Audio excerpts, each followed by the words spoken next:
I'm Carmina Flores-Obanil. I'm the International Coordinator for the Community Resource Exchange Program of the Coalition for Human Rights in Development. It's a global coalition that works with communities, supports grassroots organizations on their struggles against projects that are adversely impacting them, normally financed by international financial institutions and international investors. I am based in Quezon City, Manila, Philippines.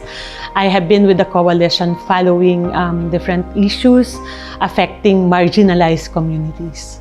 It's different altogether when it's women that are impacted. Also, of course, if you're a women leader, you only don't have to contend with the issues in the community, but also the issues at home, like the care work that women are normally giving. And this is unpaid work that they're doing. If they really want to be leaders, then you have to factor all of this in.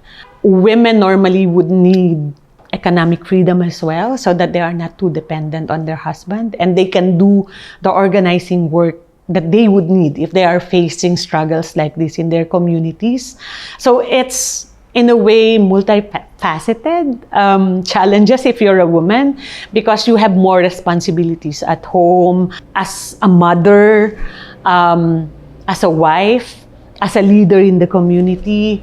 I think that there's a different dimension if you're a women leader as compared to a man leader. And we have to accept that until now, there are a lot of glass ceilings that we need to still break.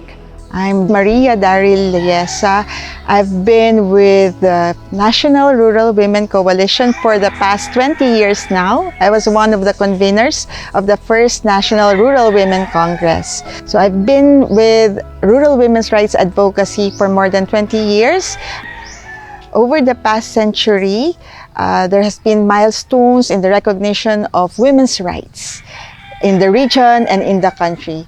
I think women's rights being part of the language of policies right now is already a big step towards gender equality. But of course, there are some setbacks.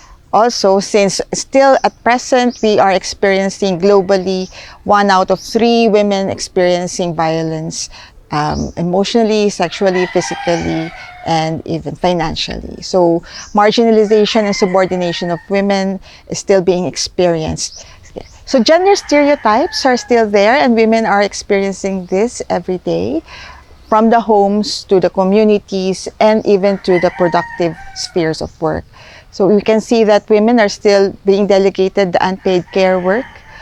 They still spend, in the Philippines alone, they spend 6 hours more than men do in housework or in unpaid care work. And in terms of labor force participation, women are still being left out. Less than half are not being able to join the labor force due to this stereotype notion that they should stay at home. Here in the region, women's significant contribution is in the informal economy and in the non-monetized sectors, including food production and food subsistence for their families and their respective communities. But because of this nature of their work, they are also less protected. They do not have access to social protection mechanisms, health insurances, and even living wages. So it is important that women are recognized at this level. They are recorded. Their contribution is part of the national statistical accounts of the respective countries. And hopefully from there, specific programs can be designed for women. Women contribute to development, so development should be able to contribute to women. I am Tita Flora. I am a veteran organizer of communities, different communities in Metro Manila. I'm 19 years old when I started my activism. And now I'm 74 years old. I'm still doing a lot of development work with the poor. When the Metro Manila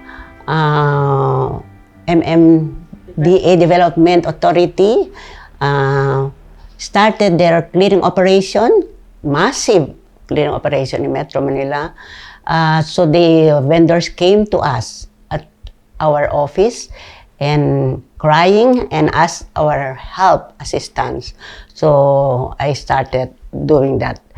So it's very important to organize the women aside from their self-discrimination that they suffer. But the family and the community issues, always the women are the one acting for it.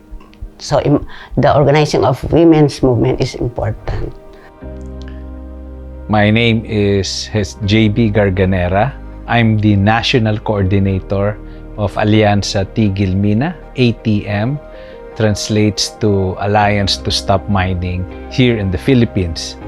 We are a national coalition of about 100 organizations that are challenging the practice and policy of destructive large-scale mining here in the Philippines. At least 10 years ago, the role and the impact of mining to women was raised as a major issue. And there was a conscious decision within the alliance that women should be given a bigger space, a bigger role, and hopefully a bigger voice in the whole campaign, because we knew that mining was bringing a different set of impacts to women, and this requires a different set of responses, and the best people to provide the responses to address the issues are the women themselves. We're very, very proud that this Women in Mining group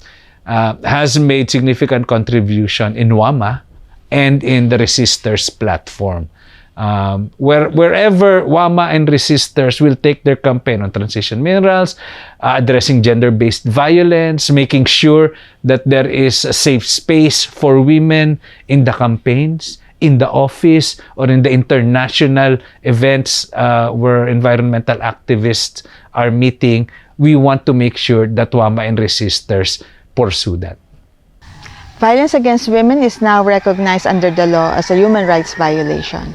And we laud the women's movement for pushing policies and laws that would hold accountable all those perpetrators of violence, or what we call gender-based violence. We now recognize that domestic violence is not a private issue, but rather it is a public crime.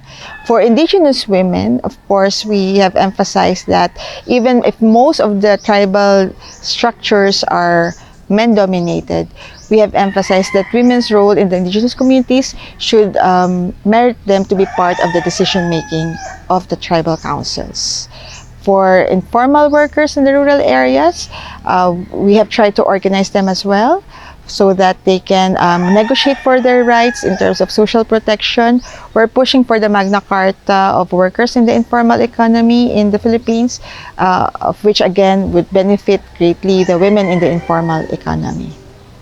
Women are actually the backbone of any development. You know why? Because women holds the home.